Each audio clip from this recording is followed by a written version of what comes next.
What's up, baby? This is Deontay the Bronze Rumble Wilder. Make sure you tap into Black Authentic Truth for your latest news. It's great information, baby. Bomb Squad! Hey, man, let me tell you something, man. There's a lot of history. You know, every month they do Black History. They got Juneteenth. But there's nothing like Black Authentic Truth than what you get in ISUPK. You want to make sure you subscribe to Black Authentic Truth. The reason why is because we actually give you the truth that correlates with historical information and it incorporates with the Bible as well. You want to know why they don't have an answer for our condition in slavery? Because they don't bring the Bible. Black Authentic Truth marries Black history with the Bible, gives you the correct information. Make sure you subscribe to Black Authentic Truth for the proper information. Shalom. Tariq Nasheed right here in Los Angeles, making it do what it do, man. Y'all check out Black Authentic Truth. Get some real good games on YouTube. Black Authentic Truth, man. Check it out, man. Real good information. Man, you know what's going on. It's your boy Geechee Gotti. I'm rocking with Black Authentic Truth. You want to learn something? Tune in, man. Get your knowledge up. Get your history up, man. Know about something, man. You know what time it is, man. Geechee Gotti, Black Authentic Truth, man. Like and subscribe. Black man, I have an obligation to my race of people, not to no other race or no other nationality, just to black people.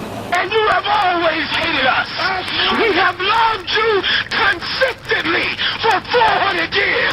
We prayed to that white Jesus, and we saluted your flag, and we died in your militaries, and you beat us like dogs.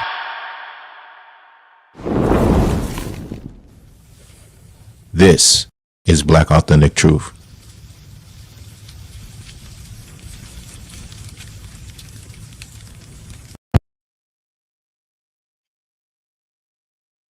Hey, what's good with y'all, man?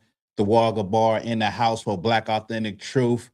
Listen, I had to go Sunday. I had to go this Sunday. It's going to be a quick live, but I wanted to tap in with my peoples and my fam. And yeah, we got some stories. I got a few clips we're going to go over. I don't have a Black Authentic story or the quiz today, but we'll get it in throughout the week, okay? Get a shout outs.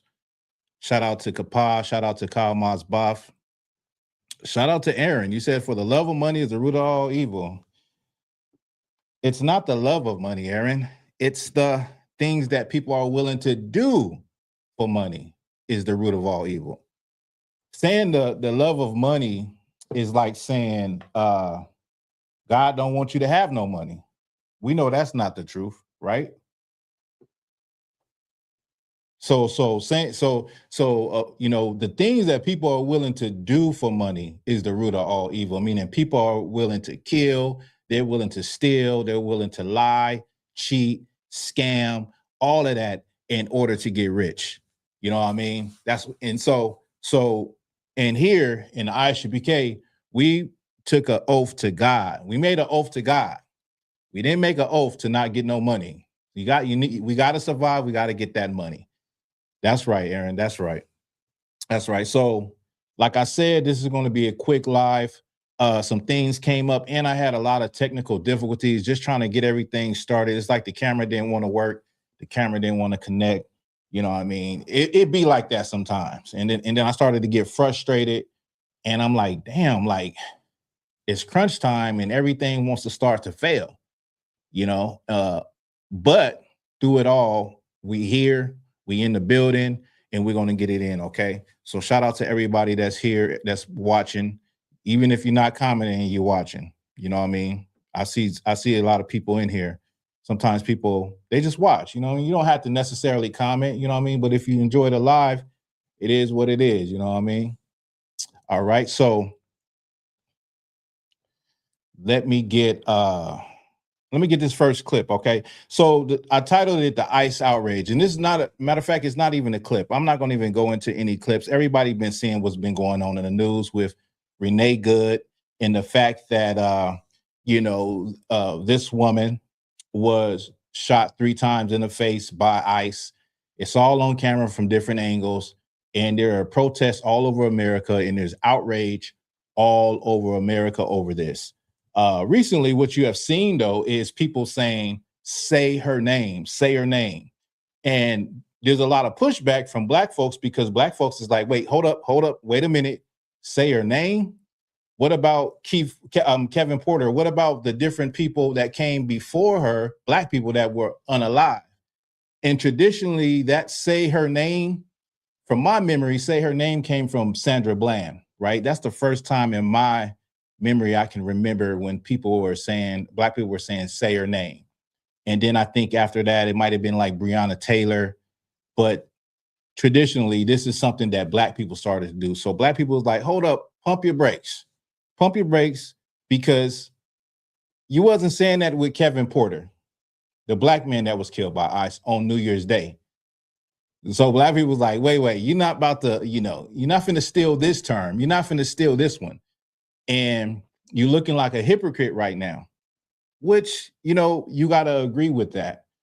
The whole, United States is outraged over this.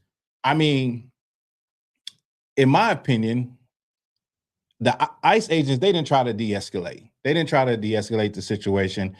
And it really wasn't a threat. But this is something now people get to see what black people go through at traffic stops when they get shot by police. You know what I mean? People get to actually see it. And I don't want to seem insensitive, but now Renee Good knows what it's like to be a nigga. I don't, I mean, that's the only way I can say it for it to hit home. Because when these things happen to black people, as they have happened over the years, what has been the thing is, I felt in fear of my life. He was trying to run the police over with his car. She wasn't trying to run the police over in a car. It's video with her turning the steering wheel. She wasn't trying to run him over. He got in front of the car. But when you have it in the back of your head that you have immunity from anything that you do, hell, you're going to do what you want to do.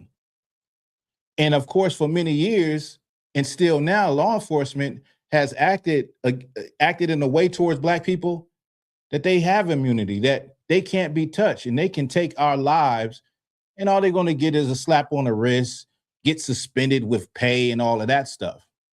And so now the tables kind of have turned, and, white America is feeling a little bit of how black people feel all the time. Okay. Aaron said, I'm shocked that she's white.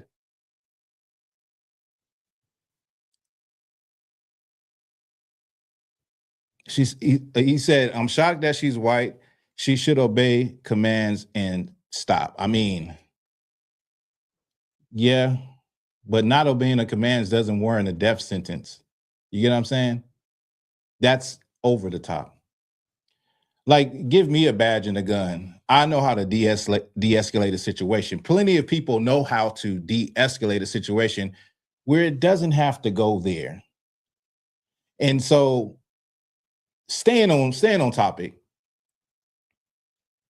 another question you got to ask is, where are the White Lives Matter people? Where's the White Lives Matter people? I thought, where's the All Lives Matter people? Not white lives. That was psychological. That's what I was really thinking. But where is all the All Lives Matter people on this issue? But you remember when, what the thing happened with George Floyd and black people were saying Black Lives Matter, you had a group of people that were saying all lives matter. So where's the outrage from those people? Those people are nowhere to be found. That lets you know that, the All Lives Matter crowd is really people who have selective outrage. They wasn't really serious. They were just mad that, black people were crying out for the oppression that was happening to their people on camera. They had to, be heard. They really didn't care about all lives because they would be out there right now. They would be making posts about all lives matter. They would be out there fighting the good fight for Renee Good, but they're not. But they were out there when black people were out there protesting.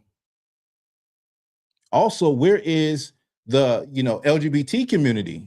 Being that Renee Good was a part of that community, where are they at? You see how people have selective outrage.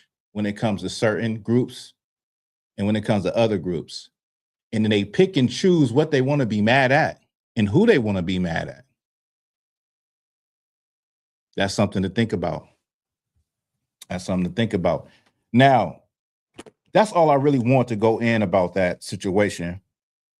Once again, there's a lot of protests going all over the country right now. People is upset. But staying in pace with protest. I'm going to get this video, okay? I'm going to play this clip.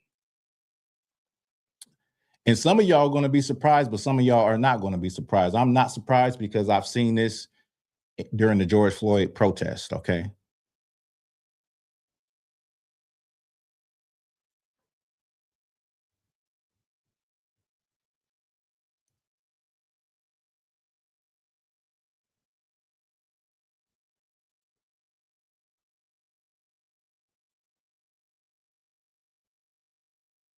Let me see. Here it is. Things that happened yesterday in Minnesota, in my opinion, is this guy. The guy who burned the American flag in front of everyone. Now, after he did this, he immediately left like it was nobody's business. Now, why would someone burn up a flag, rile them up, make them protest, and just sneak away? A girl followed him, recorded him, asked him a bunch of questions, and just check this out. You wouldn't have ran off. That's weird. Because we need people to see that that's happening. Well, why would you run off? Why would you run off? That's weird, to burn a flag and run off. That doesn't make sense. That's not a protest. Why are you not back there at the protest? We got everybody riled up. You came here to do what? You a boogaloo boy? An accelerationist? What are you doing here? Usually these people are proud to protest and tell them where they're from. Where you from? Why are you here? Yeah, we know. We remember George Floyd, so we know you guys are around. Hey, fuck your flag burning, dude. That was fucked up. Yeah. That's not cool. Yeah. Not happening. He doesn't even know where the fuck he is. He doesn't even know where his fucking car is. What?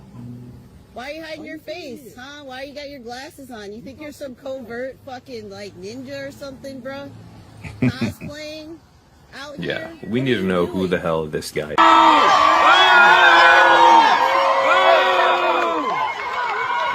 Send him fucking home! Go away! Now, this is a guy during the protest burning a flag, right? People are looking at him burn the flag. Some people threw stuff at him. Some of them followed him later on. And as they followed this guy, they realized that it didn't make any sense that he was just burning the flag. Then after he's done burning the flag, he walks away. And now you had about two people that are confronting him and he's not saying anything. He's acting like he doesn't know where his car is. He's just standing there. One of the guys is telling him to walk. And mind you, what you hear in there is a woman say, "We were at the George Floyd protest. We know you guys." What is she talking about? She is talking about paid actors. She's talking about people that go out into the protest to burn things, to destroy property, to incite the riot even more and make it seem worse and more violent than it actually is.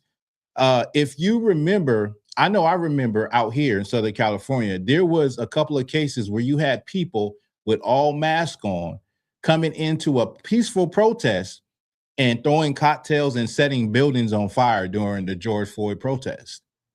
And so don't think these things don't happen. And this is, I mean, people can say it's a conspiracy theory, but this is really happening. It shows you right here. It was happening back then. Now, no one is actually talking about it. Everybody has, left it alone. But this is typically what happens in situations like this, is where the crowd could be peaceful, but they send agents in there to incite it and make it more inflammatory and violent by, destroying property, burning things, looting. And then you pay attention to these people and then they just scurry away, walk away. And, while everybody is going crazy. But I'm glad this one shows you what really happens. He came in, burned the American flag, and then leaves. And they're like, who comes to protest, burns a flag, and then just leaves? That just don't happen. That don't even make sense. Even if you was a person just coming to a protest not to do anything, you're not just going to come and then leave. You get what I'm saying? And then he's all covered up and all of that. And it just goes to show you there's a lot of powers at play when these things are happening. And people are very like imagine when there's a protest, all of the chaos that is going on. Many people are not paying attention to things like that. But I remember in the George Floyd protest, I remember at one point, I don't know what state it was, but it was some black men that was on somebody's ass. It was somebody throwing rocks, and they was on his ass, and they was like, "Where you from? Who you with?" And he was trying to get up out of there because he was an Asian. He was just sent in there to cause more chaos and destruction. Then the news will report, "Oh, look at these black people burning and looting and destroying property, destroying their neighborhood." Meanwhile, you have these agitators that are put in there on purpose to agitate the protests. You know what I'm saying? So I thought that was, important to bring out, so that, like, if you ever somewhere in a situation like that, peep everybody, just look at everybody. Don't get caught up in what's going on, because protests are very American, and protests been happening for a long time. But when people start doing stuff like that, pay attention to them. When they start destroying property and they start setting stuff on fire, pay attention to who's doing it. You know what I mean? So, yeah. Let me get this. Got another clip. Let me see. I remove from the studio. Let me get this one.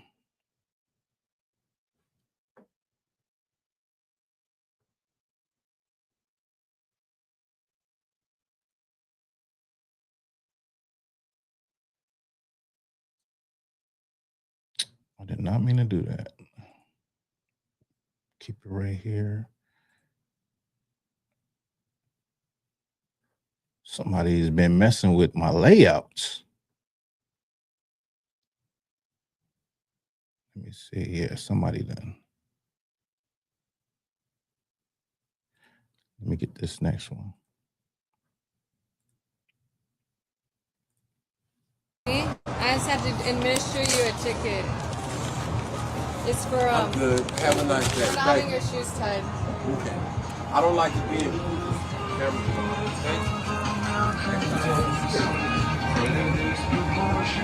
He said next time I'm gonna spit on your stupid ass. Is that what he said? Yep. That's crazy.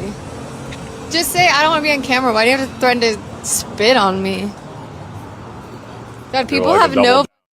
So this is a streamer that goes up to a brother, a black man, on Hollywood Boulevard on the Strip, and she's basically trying to, run her little game or whatever, and she's surprised that he's not receptive to her. He's not feeling it, and he's like, "Next time, I'm gonna spit on you."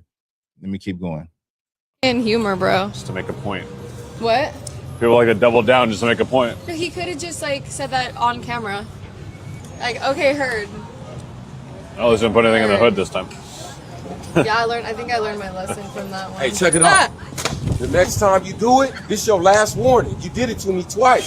Stop disrespecting me, bro. I don't know you. Don't let her get you in trouble. Because you a guy, bro. Stop doing that. Don't let a female get you in trouble. It's very disrespectful. I mean, we walked away. I don't know you. You don't know me. Right. Don't do me like that. I'm going through something in my life. I just lost my mother. I don't need no motherfucking weird ass people sticking their fucking camera in my face. We're just You hear what I'm saying? Don't do it again. No, sorry. So last warning, I'm telling you, don't play with me. I don't know you, don't play with me. I don't fuck with you. Weird ass bitch. Did you see how she jumped when he pulled up? Now, they was feeling like he was wrong for telling them to get the hell out of his face. They walked away. The brother pulled up and he let them know again, "Don't be putting no camera in my face. I just lost my mother." You see, the problem with these content creators and you people that do pranks is everybody ain't playing. Everybody is not playing. We be out there on Hollywood Boulevard. And it's not what you think it is. It's grimy. Everybody ain't going to be playing with you when you think you're going to be playing a prank on somebody with your camera so that you can post a video on social media. Some people are really going through stuff. You don't never know what a person is going through. And he was not playing. You know what I mean? And she's with a cameraman. And if she wasn't with that cameraman, it probably would have been all bad. You know what I mean? But he let the cameraman know, don't let her get you messed up. Don't let her get you in trouble, man. You a man, you should know better. But a lot of times these people don't know better. These content creators, you don't understand that everybody ain't got time for you to come in their face and shove a camera in their face and ask them questions and play games with people.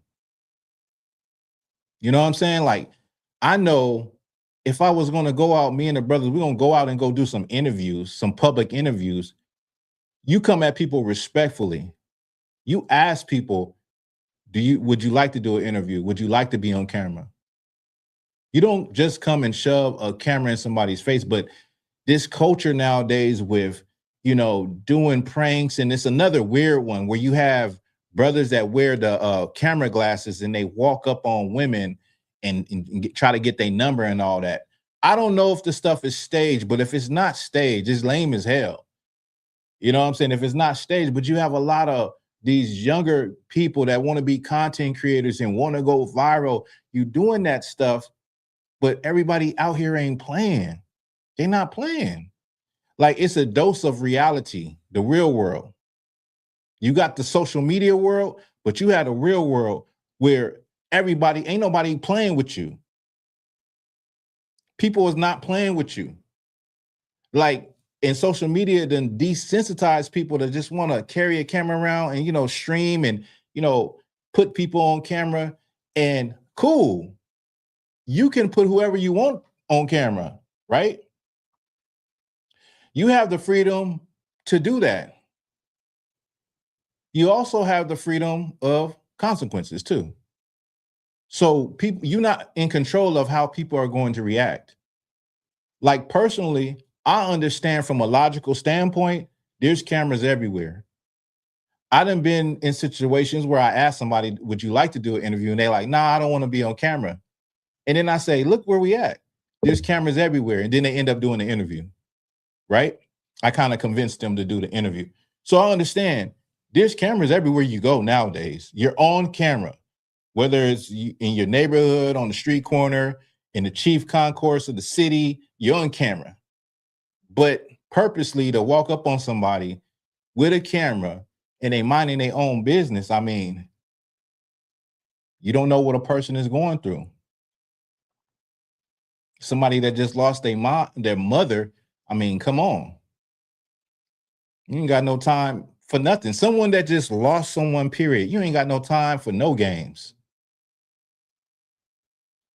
Not to mention, if you living on the streets on top of that, the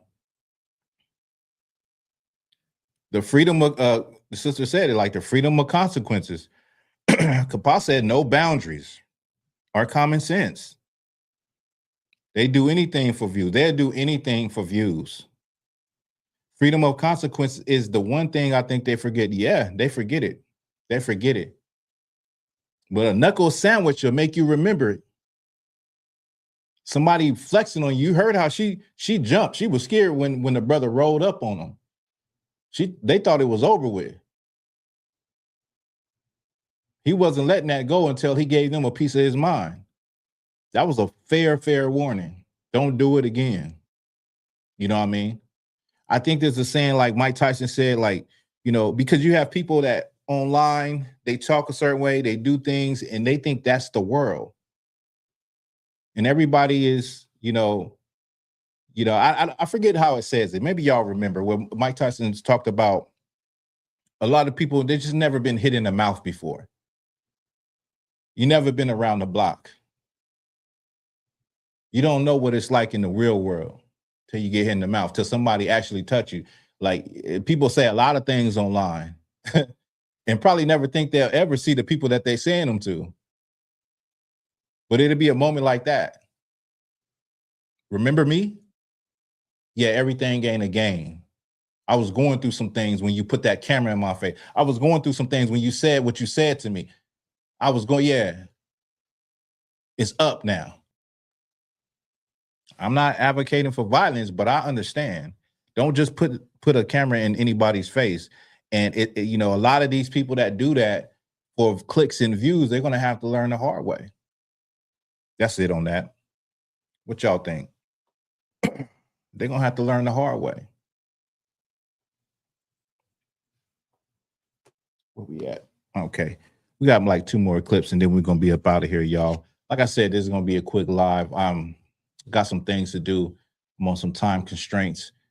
Before I went live, I wanted to go a little earlier, had some technical difficulties. So it is what it is, man. We can always get it in. All right. So race. This is a good clip.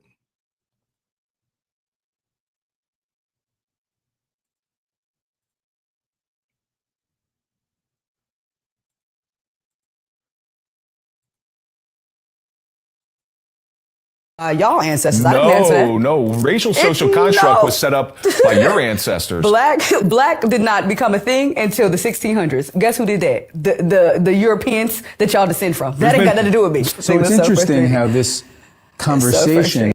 So this is a conversation between a Black woman and I'm assuming like a Proud Boy or something like that, where she is saying that race, the idea of the racial construct was created by your people. And he's like, no, it wasn't created by my people.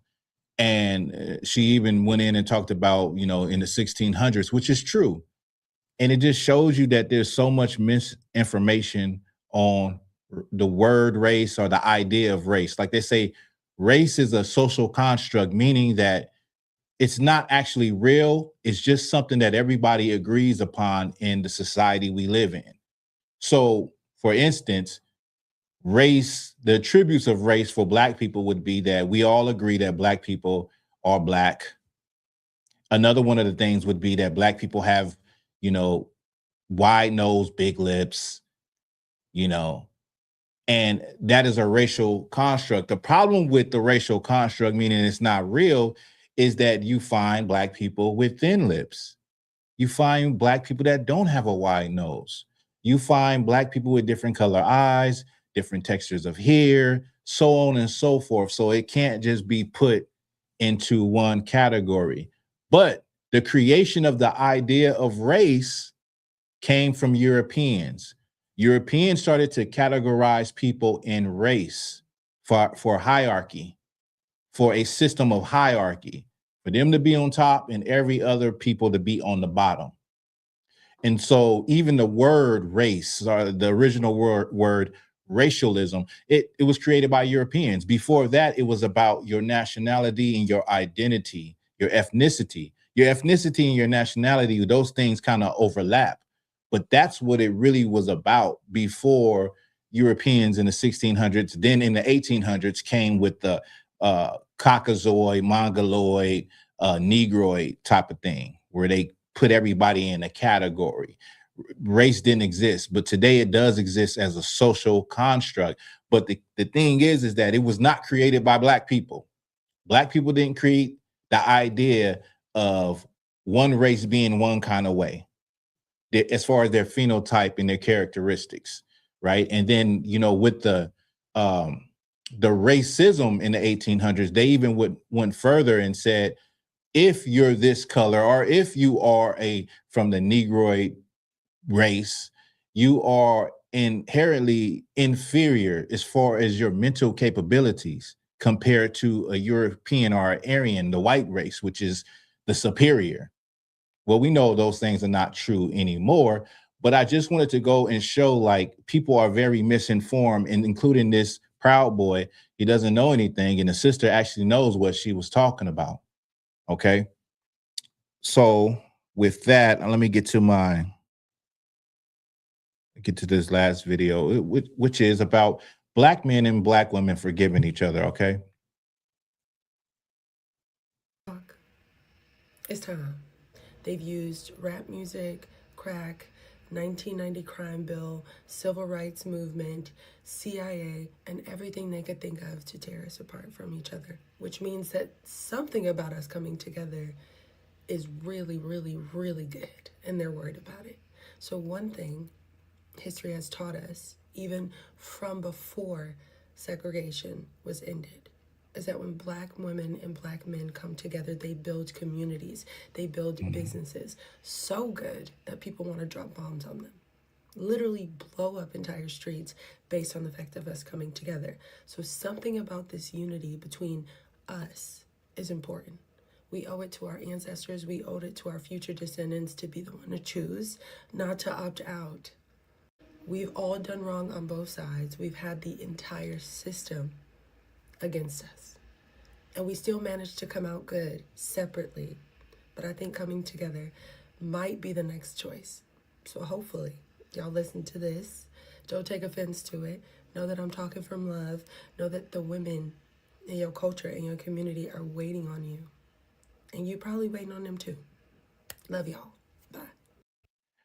So what she is saying, it was, it's thoughtful, it's beautiful, and it is, what we really need in a community, right? And she said, one of the things that she said that was very powerful is that, well, it was a powerful observation, is that why is it like it's something stopping Black men and Black women from coming together? Why is it that, it has to be something? Because all the powers that be are doing everything they can to keep us divided. But we see when Black men and Black women are together on one accord that we build towns and we build cities and we're successful, which is true.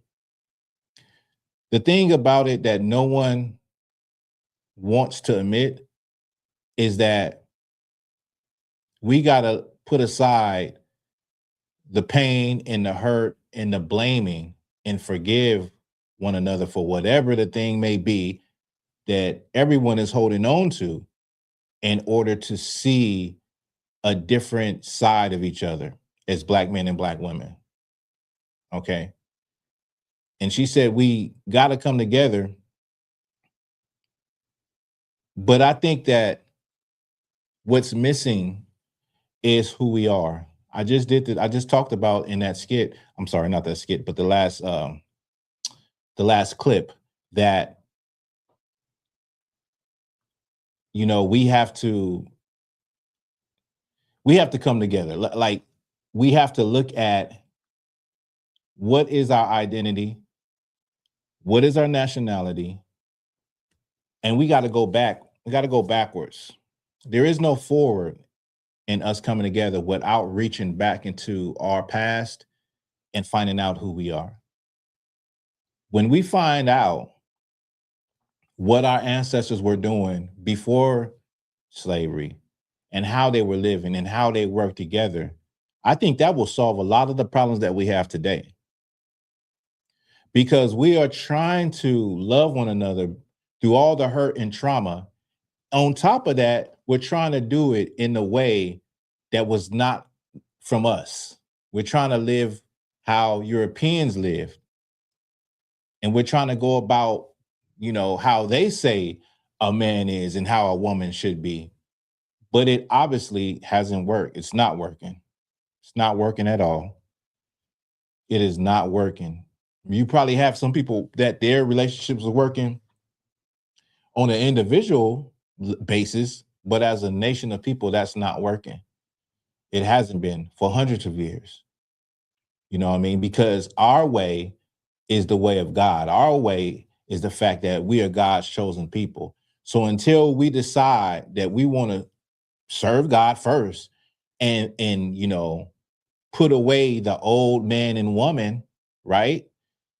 Forgive one another, forgive yourself, we'll never get right.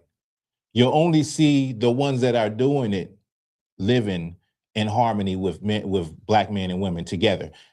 everybody else will still be trying to live like what they see on social media and live and have a relationship like what they see on Love and Hip Hop, have a relationship like what they see on soap operas, and it still won't work. And we'll be here 2 more decades from now, 20 years from now, you'll have people still posing the same question. You'll have people still asking, why can't we fix ourselves? So the number one thing to take from this is that as Black men and Black women, we've both been through trauma. We've both done things and said things that have hurt each other. But at the end of the day, you got a bigger enemy. And the way the world is going right now, you know, it's going to force some people to come together. It's going to force Black men, Black women to come together, because you're going to start to realize we don't have any real allies in this world. And it's going to get to that point where your back is going to be against the wall. Okay? You know, so it's up to us to fix that. You can't be holding on to trauma and what your mama did, what your daddy did, and you know, people who hurt you in the past. Like, nah, you gotta let that shit go. Let that shit go. Let it die and become a brand new person. Or else you're gonna be caught up in the loop like everybody else. If you're a Black person and you find yourself living the same life that your parents live, and when I say that, I'm talking about the same mistakes, and you're not doing better than the last generation as far as the health of your relationships and your family, then you got to go back to the drawing board. You got to go back to the drawing board. Like, life is too short and there's too much information out here for we as Black people to be living the same exact lives that our foremothers and forefathers lived. The same dysfunctions that our foremothers and foremothers went through. The same dysfunctions from your childhood. Like, if you grew up without a father, you should break that chain. You should have broke that chain. If you grew up without a mother, you should have broke that chain. If you grew up with a mother that was evil to you, it should be no way in the world that you now have a daughter and you're doing the same thing. That's what I'm talking about. You shouldn't be living the same life that if it was dysfunctional that you seen growing up, you should not be passing that on to your children. It's too much information out here. It's too much access to counseling and therapy and change, and so many people with positive affirmations to give you in order for you to change. You got to shake that demon up off your back. You know what I'm saying? I say it all the time. Like, if you're a man or a woman, let's just say you're a man or a woman, and you now are a grown man, and you done been through all of these relationships, right? But you look back and all of the women that you've been with, they are now, they done went on to have successful relationships and have families. Then you are the common denominator. You're the problem. Vice versa, you're a woman and you done been with, 4 and 5 and 6 different men. And the first man you was with, he done went on and got married, successful, have a business, living his life. And you're still going through men, you're the problem. You're the common denominator. So it's a lot of pain, a lot of trauma that we're working with. And it's a lot of accountability Black men and Black women have to take in order for us to come together. All right. So with that, y'all, I'm about to get up out of here. I'm on a tight script. About to do some interviews. I'll see y'all soon, possibly next Wednesday. With that, y'all, peace. Y'all stay safe. I hope y'all have a good Sunday evening. This is the Walker Bar for Black Authentic Truth. Peace.